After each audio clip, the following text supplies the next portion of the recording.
नमस्कार। आज के इस एक्सप्लेनर में हम एक ऐसी तकनीक की बात करने वाले हैं जिसने सच में पूरी दुनिया के फाइनेंशियल सिस्टम को हिलाकर रख दिया है।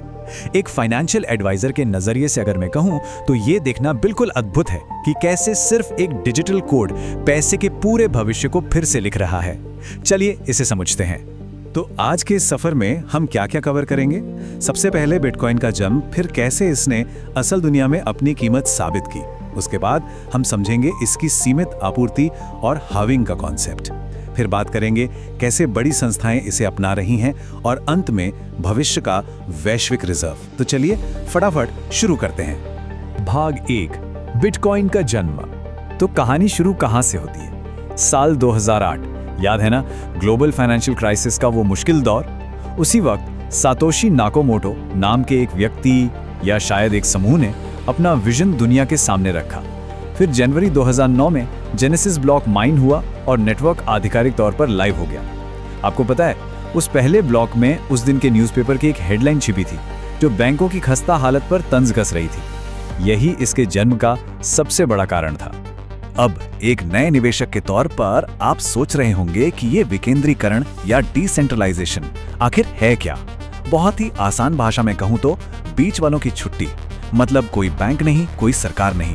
सोचिए, आप अपने किसी दोस्त को सीधे कैश दे रहे हैं, लेकिन इंटरनेट के जरिए।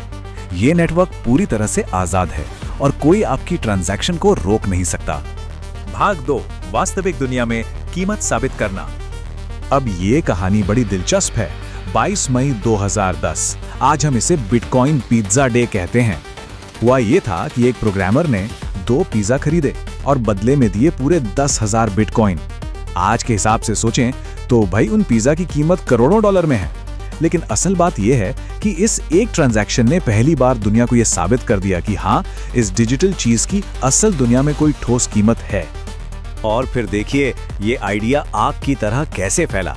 जो चीज सिर्फ कुछ प्रोग्रामर्स के कंप्यूटर तक सीमित थी, वो 2011 आते आते अमेरिकी डॉलर के बराबर पहुंच गई। फिर 2013 तक इसने 1 आउंस सोने की कीमत को भी पार कर लिया। माइक्रोसॉफ्ट जैसी बड़ी कंपनियां और यहां तक कि यूनिवर्सिटीज भी इसे फीस के लिए स्वीकार करने लगी। मतलब लोग वाकई इस पर भरोसा करने लगे थे। अगर हम अपने पुराने बैंकिंग सिस्टम और फिएट करेंसी की तुलना इस नए नेटवर्क से करें तो फर्क बिल्कुल साफ हो जाता है।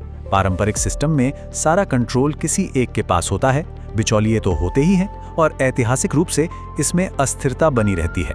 वहीं दूसरी तरफ बिटकॉइन हमें पूरी आज़ादी देता है। ये पूरी तरह से पारदर्शी है और इसमें कोई बीच का आदमी नहीं है। भाग 3, सीमित आपूर्ति और हाविंग। बस 2 करोड़ 10 लाख, ये कोई आम नंबर नहीं है, बल्कि एक पत्थर की लकीर है। दुनिया में कभी भी किसी भी हाल में इससे ज्यादा बिटकॉइन नहीं बन सकते। इसे हम एब्सोल्यूट स्कैर्सिटी कहते हैं। आप खुद सोचिए, सरकारें तो अपनी मर्जी से जितना चाहे पैसा छाप सकती हैं, लेकिन बिटकॉइन में ऐसा बिल्कुल नहीं हो सकता। और यही चीज इसे पारंपरिक करेंसी से कई ज्यादा खास बनाती है। तो ये काम कैसे करता है? इसके लिए हाविंग को समझना बहुत जरूरी है। इसे ऐसे समझिए, मान लीजिए आप सोने की खदान में काम कर रहे हैं और हर 4 साल में सोना मिलना आधा हो जाए, यानी मेहनत दोगुनी और फल आधा। बिटकॉइन में भी बिल्कुल यही होता है। हर 4 साल में नए कॉइन बनने की रफ्तार आधी कर दी जाती है। अब जब सप्लाई कम होगी और डिमांड बढ़ती जाएगी तो जाहिर है, इतिहास गवाह है कि इसकी कीमत ऊपर ही जाएगी, है ना? भाग 4, संस्थागत और वैश्विक अपना। अब थोड़ा आगे बढ़ते हैं 2020 और 21 के दौर में। ये वो समय था जब बड़ी बड़ी कंपनियों ने इसे गंभीरता से लेना शुरू किया। पेपाल ने इसे अपने ऐप में शामिल कर लिया।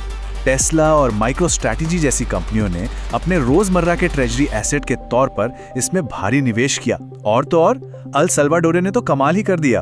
उन्होंने इसे कानूनी मान्यता दे दी ताकि उनके देश में वित्तीय समावेशन या फाइनेंशियल इंक्लूजन बढ़ सके। लेकिन असली गेम चेंजर साबित हुआ साल 2024, जब यूएस में बिटकॉइन स्पॉट ईटीएफ को मंजूरी मिली। इसका सीधा सा मतलब ये था कि अब बड़े बड़े संस्थानों और वॉल स्ट्रीट के लिए इसमें निवेश करना किसी आम शेयर को खरीदने जितना आसान हो गया। सारी तकनीकी उलझनें खत्म। अब पारंपरिक पैसा पूरी सुरक्षा के साथ इस इकोसिस्टम में बहने लगा। अगर हम मई 2026 के इन आंकड़ों पर नजर डालें तो तस्वीर बिल्कुल साफ है। कीमत करीब $78,000 और मार्केट कैप $1.5 ट्रिलियन के पार। ये अब सिर्फ एक एक्सपेरिमेंट नहीं रहा, बल्कि एक विशाल फाइनेंशियल दिग्गज बन चुका है। 60% से ज्यादा मार्केट डोमिनेंस ये चीख कर बता रही है कि बड़े निवेशकों का इस पर कितना गहरा भरोसा है। भाग 5, भविष्य का वैश्विक रिजर्व। तो आने वाले समय में क्या होने वाला है? एनालिस्ट्स के अनुसार 2031 तक के अनुमान सच में हैरान करने वाले हैं। क्योंकि इसकी सप्लाई फिक्स है और मांग लगातार बढ़ रही है, उनका मानना है कि इसकी कीमत $5 लाख से लेकर $10 लाख तक जा सकती है। कुछ बहुत ही आशावादी लोग तो इसे $15 लाख तक भी देख रहे हैं। जब आप एक ऐसी चीज बनाते हैं जो डिजिटल गोल्ड हो, तो अर्थशास्त्र अपना सीधा काम करता है। 2031 तक ये अनुमान है कि बिटकॉइन राष्ट्रों के लिए एक ग्लोबल रिजर्व एसेट बन जाएगा। बड़ी कंपनियां इसे अपने खजाने का मुख्य हिस्सा मानेंगी। सबसे बड़ी बात, विकासशील देशों में जहां लोगों के पास बैंक खाते तक नहीं है, वो सिर्फ एक मोबाइल और इंटरनेट से सीधे इस ग्लोबल इकोनॉमी का हिस्सा बन सकेंगे। ये एक ऐसा सिस्टम है जो बिचौलियों को हटाकर एक निष्पक्ष और पारदर्शी दुनिया बना रहा है। एक बहुत ही मशहूर बात कही जाती है, बिटकॉइन सिर्फ पैसे का भविष्य नहीं है, बिटकॉइन ही भविष्य है। और एक फाइनेंशियल एडवाइजर के तौर पर मैं आपको बता दूं कि ये बात काफी हद तक सही लग रही है। ये सिर्फ पैसे कमाने का कोई नया तरीका नहीं है, ये एक पूरा ग्लोबल मूवमेंट है जो तय कर रहा है कि आने वाले समय में दुनिया भर का फाइनेंस कैसे काम करेगा। तो हम एक बहुत ही अहम ऐतिहासिक मोड़ पर खड़े हैं। जैसे जैसे ताकत केंद्रीय संस्थानों से निकलकर सीधे आम लोगों के हाथों में आ रही है, सवाल ये उठता है, इस बदलते हुए फाइनेंशियल सिस्टम को कौन अपनाएगा और कौन इस पूरी क्रांति से पीछे छूट जाएगा? क्या नए निवेशक इस भविष्य को समझकर इसका हिस्सा बनेंगे, या फिर वो इतिहास की इस सबसे बड़ी शिफ्ट को बस दूर से देखते रह जाएंगे? इस सवाल के साथ आज का ये एक्सप्लेनर हम यहीं समाप्त करते हैं। इस चर्चा में शामिल होने के लिए आपका बहुत बहुत धन्यवाद।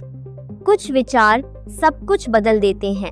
अगर इसने आपको सोचने पर मजबूर किया है तो लाइक करें, शेयर करें और सब्सक्राइब करें। और कमेंट में बताइए आपके अनुसार भविष्य में बिटकॉइन कहाँ होगा।